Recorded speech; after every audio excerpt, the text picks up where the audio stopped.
Transparency లేకుండా Narsapur sub స్టేషన్లోని log బుక్లను పరిశీలిస్తే రైతులకు రోజుకు కేవలం 12 గంటలు మాత్రమే కరెంటు సరఫరా అవుతున్నట్లు స్పష్టమవుతోందని మాజీ మంత్రి హరీష్ రావు తెలిపారు. పైనుంచి సరైన విధంగా విద్యుత్ సరఫరా లేకపోతే క్షేత్రస్థాయిలో అధికారులు ఏం చేయగలరని ప్రశ్నించారు.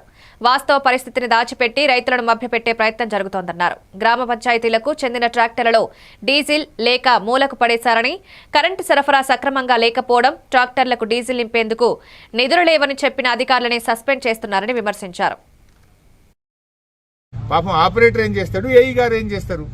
ఏఈ గారైనా ఆపరేటర్ గారైనా మీదికెళ్ళి ఎంత వస్తే గత రైతులకు ఇస్తారు.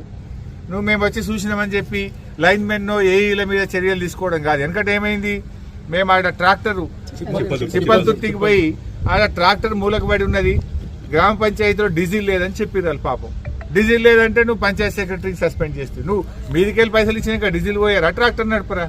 నువ్వు మీదికెళ్ళి కరెంట్ ఇచ్చినాక ఆపరేటర్ ఏమైనా దాచుకుంటాడా కరెంటు? బరాబర్ రైతులకు ఇస్తాడు.